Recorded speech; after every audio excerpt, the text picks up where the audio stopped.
Lumière, s'il vous plaît. J'aime bien voir les gens. Ouais. Fait que s'il y en a qui dorment, ça va les réveiller. Tout ce que nous trouvons dans l'Écriture a été écrit dans le passé pour nous instruire, afin que grâce à la patience et au réconfort qu'elles apportent, qu'elles nous apportent, nous possédions l'espérance. Fait que ce matin, on va voir ça, à quel point Dieu veut que ses enfants soient sécures dans le plan de papa. Êtes-vous sécures dans le plan de papa? C'est ce que Dieu veut pour tous ses enfants. C'est ça le titre du message, d'être sécure dans le plan de papa. Amen? OK, on va prier ensemble ce matin. Père, on a besoin de l'assistance du Saint-Esprit pour entendre ce qu'on doit entendre ce matin. On va ouvrir ta parole, on va lire les Écritures. Tes Écritures, vraiment, les Écritures vont venir prendre place dans nos cœurs. On prie qu'ils prennent vie, qu'on puisse marcher et obéir, Seigneur Dieu, à ta parole à chaque instant. C'est le désir de nos cœurs, Seigneur. On ne veut pas entendre un message de plus, des mots qui résonnent, et après ça, on l'oublie pour un temps. Pas longtemps après, on l'oublie. Seigneur, ce matin, que ça prenne racine dans nos cœurs. On veut dire qu'on t'aime. On veut dire merci pour ce plan sécure, ce plan parfait que tu as pour chacun de nos vies, parce que tu es fidèle, Jésus. Saint-Esprit de Dieu, parle à nos cœurs. Dans le nom de Jésus. Amen. OK, fait que ce matin, je voulais partager avec vous, premièrement, comment c'est important de savoir vraiment dans notre esprit, que ça soit vraiment identifié, que ça soit un ancre solide, d'être sécure dans le plan de papa. Si on est sécure dans le plan de Dieu, et on comprend à quel point, et en même temps, je veux juste faire une petite annonce, on a reçu, on va passer ça tantôt, c'est imprimé, Fanny a fait un beau travail, les 68 vérités positionnelles, puis il y en a 27 qui étaient aussi conditionnelles.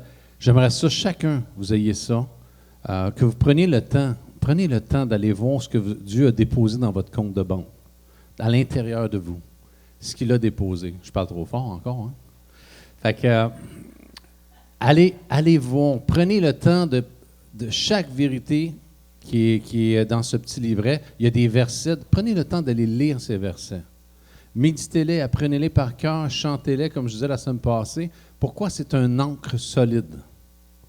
La parole de Dieu est comme un ancre solide pour la vie de tous les jours. Amen? Vous allez voir, chacun va en avoir un tantôt. On va demander à Mario de passer ça tantôt. OK, fait qu'on va tourner ensemble. Ce matin, j'ai quelques versets de la parole de Dieu. Et oui, on va lire la parole de Dieu, parce que c'est elle qui nous enseigne, c'est elle qui nous équipe. 1 Corinthiens 10, 13, ce matin, ça dit « Les tentations que vous avez connues ont tous été de celles qui se présentent normalement aux hommes. Dieu est fidèle à ses promesses et il ne permettrait pas que vous soyez tentés au-delà de vos forces. Mais au moment où surviendra la tentation, il vous donnera la force de la supporter et ainsi le moyen d'en sortir. »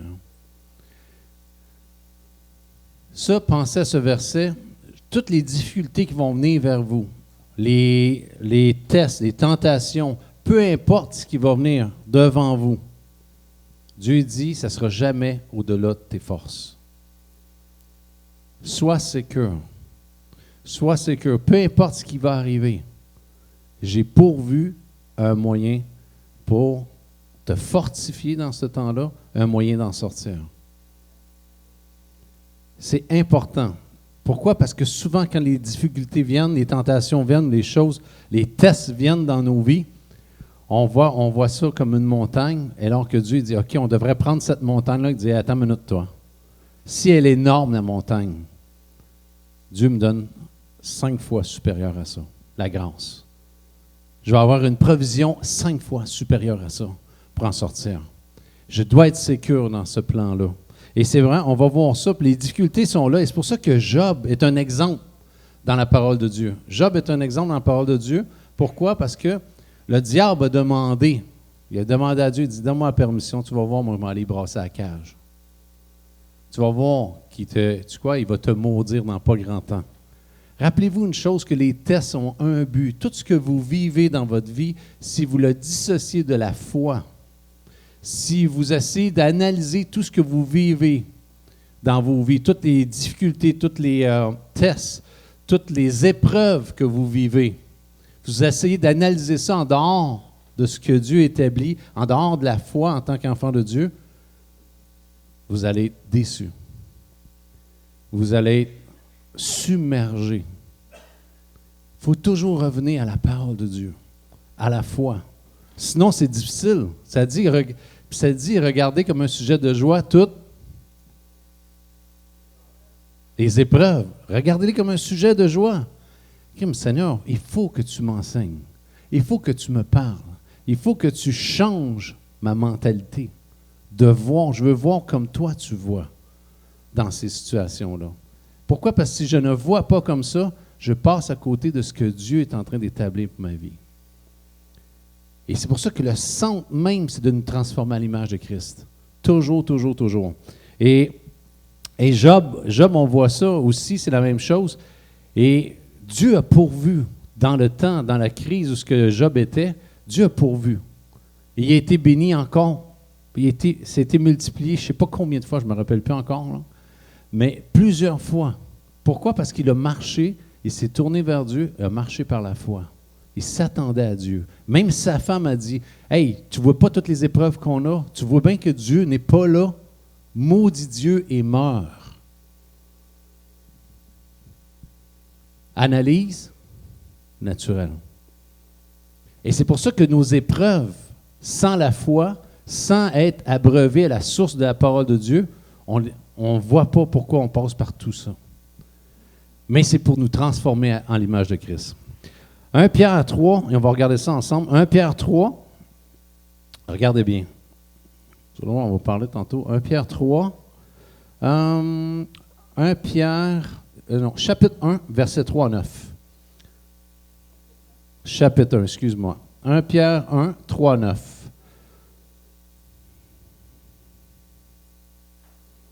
Mm-hmm. 1 Pierre 3, on y va ici. 1 Pierre 1, 3, 9. Ne cherchez pas, ça dit, ne cherchez pas à vous rendre belle par le moyen extérieur. Non, c'est pas ça, pas en tout. Simonac, hein? C'est mon épreuve, ça. Mm-hmm.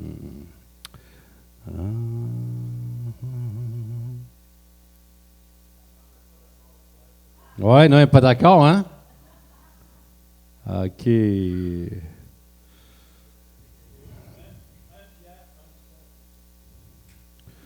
Attends une minute. 1 Pierre 1, 7. Ah, ça vient d'apparaître, mon affaire. Bon, on devrait être capable de l'avoir. OK. Louons Dieu, le Père de notre Seigneur Jésus-Christ. 3. Dans sa grande bonté, il nous a fait naître à une vie nouvelle. En relevant Jésus-Christ d'entre les morts, nous avons ici une espérance vivante, en attendant les biens que Dieu réserve aux siens. Là, c'est dans 1 Pierre 1, 3, 9. En attendant, OK. Ce sont des biens qui ne peuvent ni disparaître, ni être salis, ni perdre leur éclat. Dieu vous les réserve dans les cieux. À vous que sa puissance garde par la foi en vue du salut, prêt à se manifester à la fin des temps. Vous vous en réjouissez, même s'il faut que maintenant vous soyez attristés par un peu de temps, par toutes sortes d'épreuves. Toutes sortes d'épreuves. L'or lui-même, qui est périssable, est pourtant éprouvé par le feu, de même votre foi, beaucoup plus précieuse que l'or. C'est là qu'on voit ici la foi. Dieu a un focus, un langage. Hébreux 11, sans la foi, on ne peut pas être agréable à Dieu. Beaucoup plus précieuse que l'or, est mise à l'épreuve afin de prouver sa valeur. C'est ainsi que vous pourrez recevoir louange, gloire et honneur quand Jésus-Christ apparaîtra. Vous l'aimez, bien que vous ne l'ayez pas vu. Vous croyez en lui, bien que vous ne le voyez pas encore. C'est pourquoi vous vous réjouissez d'une joie glorieuse, inexprimable, car vous atteignez le but de votre foi, le salut de votre être. Amen. Et là, c'est là qu'on voit ici, Dieu dit, j'ai un but, la foi. Vraiment, les épreuves, te faire grandir dans la foi. Les épreuves, c'est pour t'aligner avec mon cœur, mes sentiments, ma vision. Il n'y a pas autre chose. Dieu dit, c'est ça ce que j'ai en vue. Et c'est pour ça que l'ennemi veut souffler à nos oreilles constamment pour dire, regarde, tu vois, c'est trop dur. Tu ne seras pas capable, tu n'y arriveras pas, tu vois, et tu te compares des fois avec les autres, ces choses-là. Non, non, ne regarde pas là. Regarde à Jésus qui suscite la foi. Pourquoi? Parce que tu en as besoin dans ce temps. Tu as besoin d'entendre sa voix. Tu as besoin de connaître son cœur. Tu as besoin de connaître ce qu'il a déposé en toi. La puissance de résurrection. Tu as besoin de connaître. Et d'être sécure. Et je veux vous parler de... Dieu ne fait jamais les choses à peu près. C'est toujours précis. Et tout ce qui permet dans nos vies, Dieu a cette provision-là. Dieu, il nous donne cette capacité-là. Puis je vais vous parler d'un petit poisson. J'ai lu ça cette semaine, puis je trouvais ça intéressant parce que je me dis, Dieu a créé toutes choses, puis il fait toutes choses parfaites. Même l'homme essaie de connaître certains animaux, ces choses-là, même le corps humain, il en découvre, il est émerveillé, puis des fois on pense qu'on connaît tout, mais on ne connaît rien. Et il y a un poisson qui est vraiment intéressant, ça s'appelle, c'est l'escargot de Mariana. C'est un poisson. Mais ce poisson-là, il y a une particularité que les autres n'ont pas. C'est qu'il vit à 22 200 pieds de profondeur. Et il n'a pas d'écailles. Dieu l'a conçu, il n'y a pas d'écailles. Il n'y a pas d'os comme tel. Pourquoi? Parce qu'à cette profondeur-là, tes os sont broyés. Dieu lui a donné une capacité pour vivre dans les profondeurs. Et en plus, ce qui est merveilleux, c'est qu'il est à l'abri de tous les prédateurs. Parce que les prédateurs n'ont pas la capacité d'aller à cette profondeur. C'est vraiment incroyable. Et c'est la même chose pour nous. Et je voyais vraiment, c'est comme Dieu me montrait, il dit, regarde, toi là, je t'ai donné une capacité, peu importe les prédateurs, peu importe si l'enfer se lève contre toi, vis dans les profondeurs avec moi de la foi. Pourquoi? Les prédateurs ne pourront rien contre toi. À rien. C'est pour ça qu'il nous a donné la puissance pour marcher sur l'ennemi, sur les serpents, sur les scorpions. Il nous a donné cette puissance. Et ce poisson-là est vraiment intéressant. Et même ça prend jusqu'à 4 heures. Quand ils en ont pris de ces poissons-là, juste faire descendre les cages dans la mer, ça prend à peu près environ 4 heures de descente pour se rendre dans le fond. C'est incroyable. La pression est tellement forte qu'il n'y a aucun prédateur peut aller là. Il est sécure, puis il y a de la nourriture en abondance dans le bas, parce que ça fait une forme d'entonnoir. Et toutes les petits, les choses viennent, il ne manque jamais de nourriture. Et c'est ça la fidélité de Dieu. On ne manquera jamais de rien. Comme Christian a dit tantôt dans Hébreux 13,5, « Je ne t'abandonnerai point, je ne te délaisserai point. » Il est fidèle. Je dois chanter la fidélité de Dieu, louer la fidélité de Dieu, constamment dans mon cœur, le repasser. Pourquoi? Parce que quand viennent ces tempêtes-là, qu'est-ce qu'on est porté à faire? On perd de vue la fidélité de Dieu. Mais il est toujours là. Sa provision est toujours là. Elle n'y manque jamais, jamais, jamais. Fait que Dieu est fidèle et c'est pour ça qu'il dit, vis dans les profondeurs de la foi.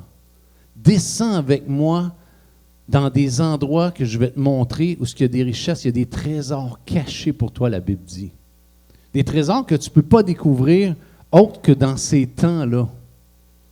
Les temps de difficulté, les temps d'adversité sont là pour te faire découvrir des facettes de Dieu, des provisions de Dieu, la fidélité de Dieu d'une façon que tu n'as jamais connue. C'est pas merveilleux?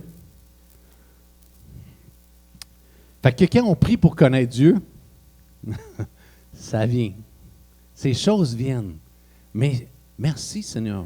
Et une des choses, c'est la reconnaissance. Soyez reconnaissant en toutes choses. La reconnaissance te garde et te huile profondément, vraiment ton cœur, ton esprit, à une chose. Même s'il y a des difficultés, je suis prêt à recevoir de toi. Je suis prêt, Seigneur, à saisir ta provision dans la difficulté. Et c'est ça qui est merveilleux. C'est pour ça qu'on ne doit pas focusser sur le diable. On ne doit pas focusser sur les difficultés. Ils sont là, on ne les nie pas, mais on va dans les profondeurs de Dieu, dans la foi, et on va chercher sa provision. Ça veut dire, comment on fait ça? On se nourrit de la parole de Dieu. Moi, on a énormément de chants. Quand vient des temps de difficulté ou des temps d'épreuve ou ces choses que je ne vois plus claires, souvent je mets de la louange. Et j'élève mon esprit dans la louange. Premièrement, pour dissiper les nuages au-dessus de moi. Les nuages gris, où ce que tu ne vois plus rien. Il y a le brouillard qui est là, dans la situation que tu vis. Et là, je commence à louer. Je dis, Seigneur, je ne vois rien. Je sens, mes émotions sont toutes à l'envers, mais je sais une chose. Tu es fidèle. Et je sais que tu vas me rencontrer. Parce que tu m'aimes. Dieu t'aime. Il va te rencontrer là où ce que tu es. Et tu élèves ton cœur devant lui. Et là, tout d'un coup, hop, le brouillard se dissipe. Tout ce qui est gris commence à s'éclaircir. Et là, Dieu te parle. Et là, tu vas dans sa parole. Tu cherches son cœur. Et ça peut être un frère, ça peut être à l'église, ça peut être, peu importe. Mais tu cherches, tu te dis, Seigneur, j'ai besoin que tu me parles, précisément dans la situation. J'ai besoin de garder cette paix. Je vais me blottir, Psaume 91, je vais me blottir à l'abri du Très-Haut, à l'ombre du Tout-Puissant. Et c'est pour ça que c'est important de lire la parole de Dieu, de la méditer. Pourquoi on ne peut pas se contenter juste d'écouter un message comme ça? Et c'est pour ça que souvent les gens dans l'Église, à un moment donné, sont déçus parce que tu entends dire des gens à un moment donné, « Ah, ben là, ça ne nourrit pas la prédication. » C'est certain que ça ne te nourrit pas. Qu'est-ce qui va vraiment te nourrir? C'est que tu prends ce que tu entends ou les versets que tu entends, tu t'assois et tu les médites, tu les pries, tu dis, « Saint-Esprit de Dieu, amène-moi plus loin. » Et tu vas chercher son cœur. Et Dieu aime ça. Il aime voir ses enfants le chercher. Et en dehors de la parole de Dieu, il n'y a rien. Fait que, ensemble, on va voir ensemble pourquoi les tests. Est-ce que vous pensez que tout ce que vous vivez, tout ce que Dieu permet dans vos vies, a un but, c'est de vous tester. Tester notre foi où elle est rendue, pour nous emmener toujours plus loin. Pas pour nous faire échouer, mais pour nous emmener toujours plus loin. Est-ce que c'est ça notre désir avec Dieu? Des fois, on se demande en tant qu'enfant de Dieu, même les gens, j'entends des gens, ils disent « Hey, ça n'a pas de bon sens. Moi, depuis que je suis chrétien, là, j'ai des tests, des épreuves, ça ne finit plus. » Hey, mais merci Seigneur. C'est parce que Dieu veut te transformer à l'image de Christ. Et tu quoi? Et c'est pas vrai aussi en même temps. C'est pas tu n'as plus. C'est que Dieu est en train de t'emmener dans un processus à la ressemblance de Christ. Et tu quoi? C'est normal que ça vienne des fois brasser, mais sinon tu aurais les mêmes tests sans la parole de Dieu, sans Christ, qui n'aurait aucun sens. Tandis que là, il n'a un sens, parce que quand tu marches par la foi, c'est connecté avec l'éternité. Ça parle des récompenses éternelles, de ce qu'on a marché par la foi. Il y a des trésors là, qui s'accumulent constamment à chaque fois que je fais un pas de foi. Il ne faut jamais dissocier ça en même temps. OK, fait qu'on voit ensemble, on tourne la manne et les cailles. On va voir ça dans Exode 16, comment Dieu est venu tester les Israélites. Exode 16, 1 à 4. OK, on va verset 1, ça dit « Toute la communauté d'Israël quitta Élim. Le 15e jour du 2e mois après la sortie d'Égypte, ils arrivèrent au désert de Sin, situé à Élim, et le mont Sinaï. » Verset 2. Là, dans le désert, les Israélites se remirent à protester contre Moïse et Aaron. Ils disaient, si seulement le Seigneur nous avait fait mourir en Égypte, quand nous nous réunissions autour des marmites de viande et que nous avions assez à manger. Mais vous nous avez conduits dans ce désert pour nous y laisser tous mourir de faim. C'est quand même incroyable ici, hein?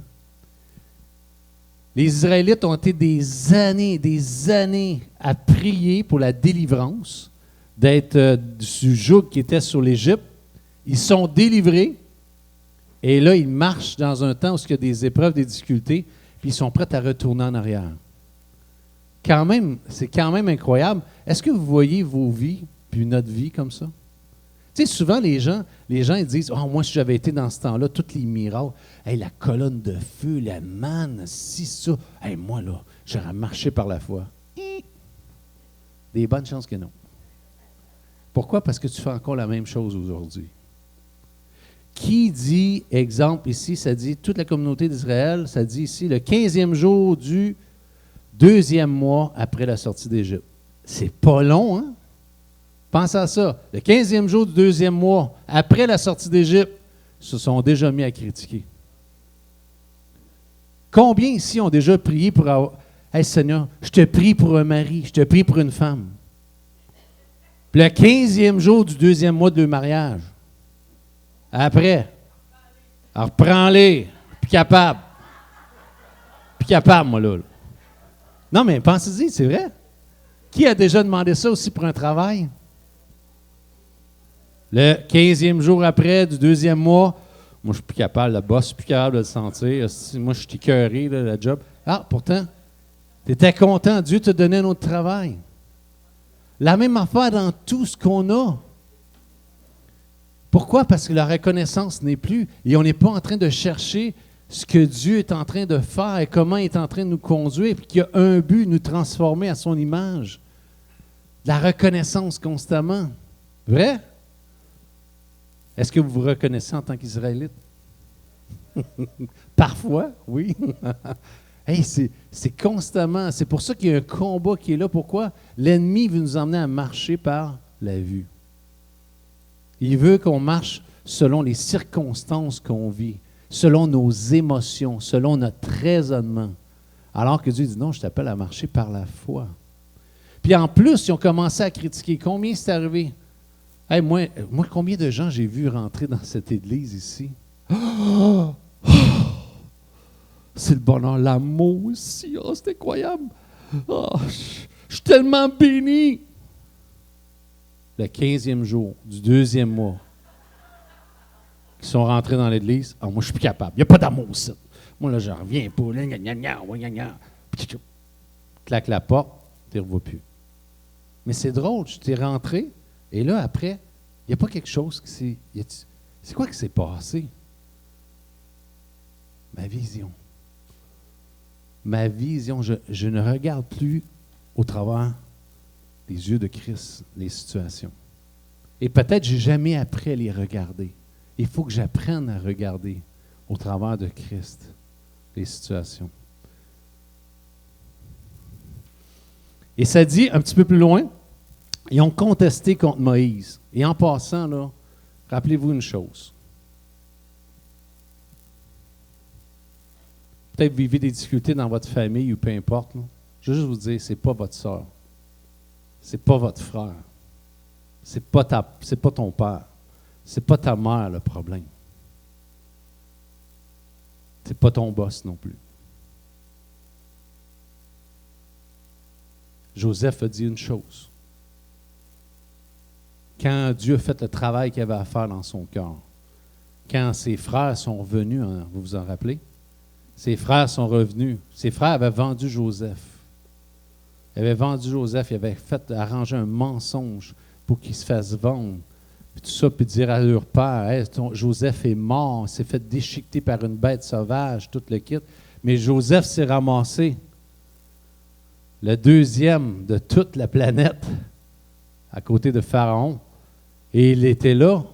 Et quand ses frères sont venus, ses frères ont dit, c'est Joseph, il va nous tuer. Qu'est-ce qu'il a dit? Il dit, mes frères, ce n'est pas vous, c'est Dieu. Tout ce que vous vivez, vous avez beau dire, ouais, mais lui, il me fait du tort, il me fait du mal. C'est pas lui. Dieu est en train de t'emmener dans une avenue que tu ne connais pas. Il est en train de te dire, ce n'est pas lui, c'est Dieu qui est en train de te travailler à l'image de Christ.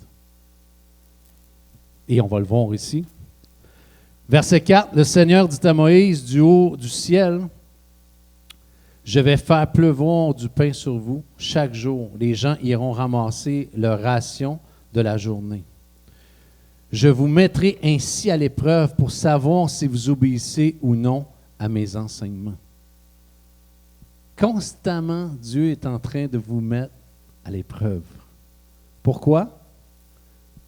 Pour que vous répondiez à ses enseignements, à sa parole, à son cœur, que vous reflétez ses émotions, comment il voit les choses, comment il pense, que vous bénissiez et non maudire, que vous pardonnez et non retenir. Constamment, Dieu dit, j'ai un but. Je vous teste constamment. Et c'est-tu pas merveilleux? Dieu veut nous faire grandir. Les tests, tu sais, quand quelqu'un qui dit « Hey, moi, ça n'a pas de bon sens, je t'ai prouvé, j'ai énormément. » Hey, tu es béni. Tu es béni. Tu ne réalises pas à quel point tu es béni. Pourquoi? Parce que tu vas découvrir des trésors. Si tu le cherches de tout ton cœur. Amen? Fait que, ensemble, c'est pour ça qu'on est testé. Puis le verset 2, comme on a vu, ici, il y a un manque de reconnaissance des Israélites. Et je vous dis, c'est le secret de la vie chrétienne, être reconnaissant dans tout ce que vous vivez. Jean 6, 63, on va aller voir ça. Jean 6, 63.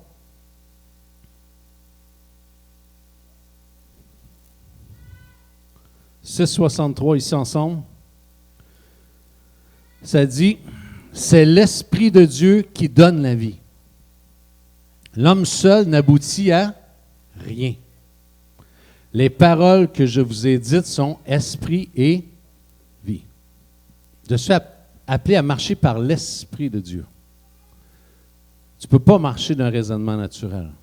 Tu es obligé, Dieu t'amène. Tu peux marcher d'un raisonnement naturel dans les situations, mais tu vas mourir.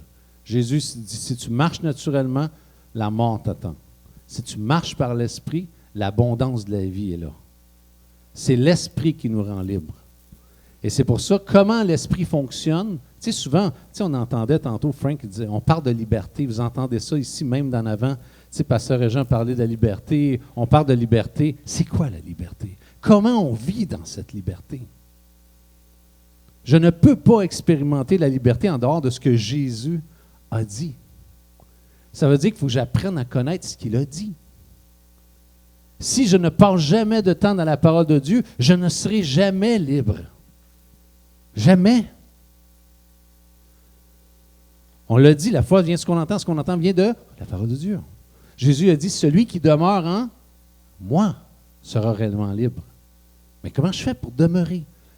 C'est quoi, toi? Jésus il dit, je suis la parole. Je suis le pain de vie. Celui qui en mange n'aura plus jamais faim. Celui qui boit de cette coupe n'aura plus jamais soif. C'est esprit et vie.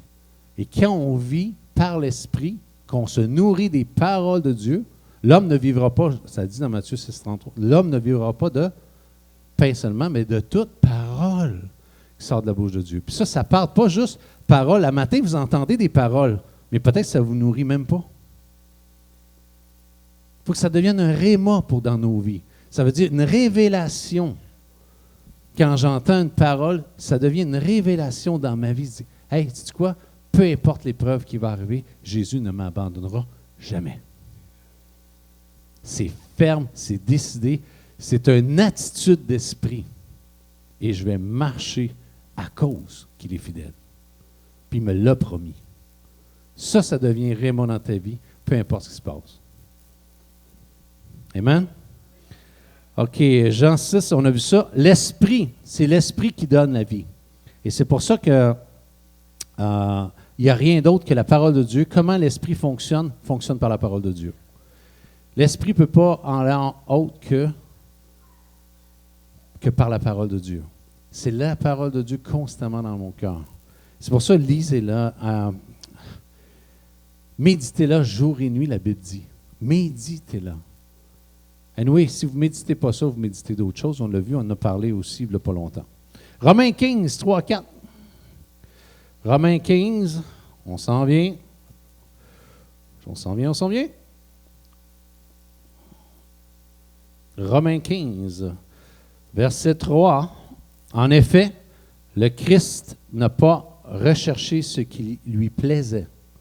Au contraire, comme le déclare l'Écriture, les insultes que l'on te destinait sont retombées sur moi. Tout ce que nous trouvons dans les Écritures a été écrit dans le passé pour nous instruire, afin que grâce à la patience et au réconfort qu'elle nous apporte, c'est le verset de tantôt, nous possédions quoi? L'espérance. C'est ce qu'il y a de plus précieux.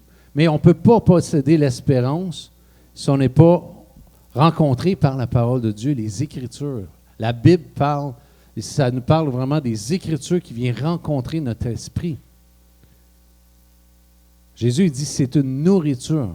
Le pain qui a tombé, la manne qui a tombé dans l'Ancien Testament pour nourrir les Israélites, c'est rien à comparer à la manne qui descend chaque jour.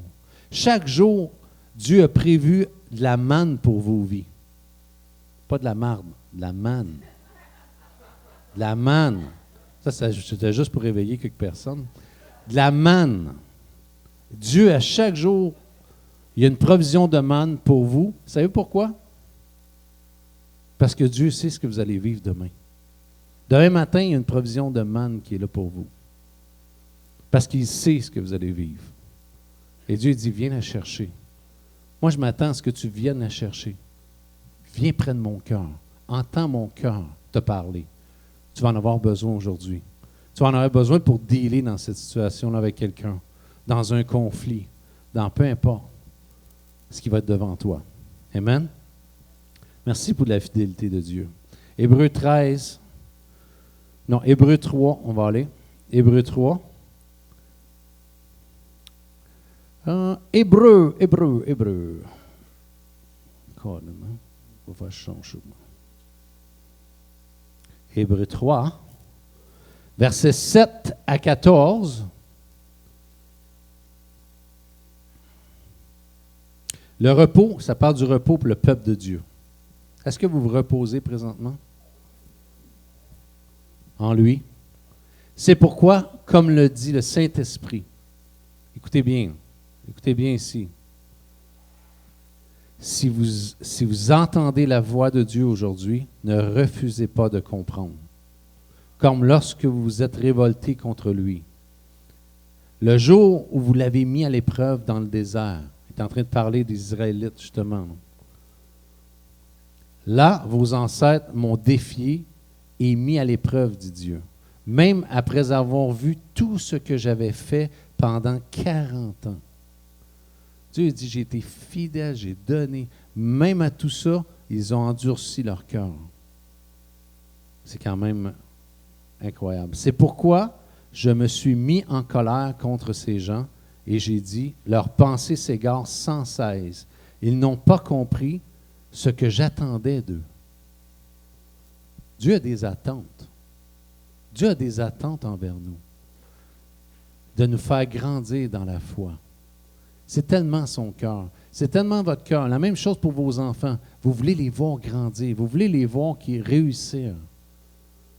C'est ce qu'on veut pour nos enfants. La même chose, Dieu dit, j'ai des attentes, que tu grandisses en moi. Dans ma colère, verset 11, j'ai fait ce serment, ils n'entreront jamais dans le pays où je leur ai préparé le repos. Jamais les Israélites ont pu rentrer dans la terre promise. Pourquoi? La terre promise parle de l'abondance de l'esprit. La terre promise parle des fleuves d'eau vive qui vont couler du sein de l'homme et la femme qui a mis sa confiance en Jésus. Ça dit ici, frères, prenez garde que personne parmi vous n'ait un cœur mauvais, incrédule, qui le pousse à se détourner du Dieu vivant. Encouragez-vous donc les uns les autres chaque jour, tant que dure l'aujourd'hui, dont parle l'Écriture, afin qu'aucun de vous ne refuse de comprendre en se laissant tromper par le péché. En effet, nous sommes les compagnons du Christ si nous gardons fermement jusqu'à la fin la confiance que nous avons eue au commencement. Et c'est pour ça qu'on se réunit ensemble.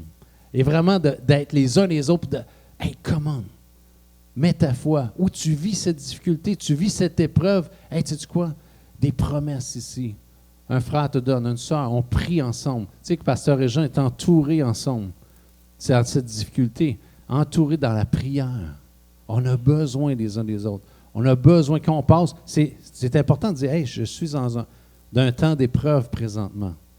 Je ne veux pas élever l'épreuve, mais je suis d'un temps d'épreuve, j'ai besoin qu'on prie pour moi. C'est le cœur de Dieu, la famille de Dieu qui se réunit. On intercède. Pourquoi? Parce que Dieu est en train de faire un travail dans ton cœur.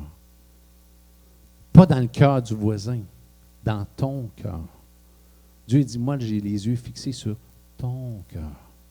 Souvent, on a le cœur de l'autre qu'on veut qu'il soit changé. Mais Dieu dit, non, moi, c'est le tien. Change tes prières.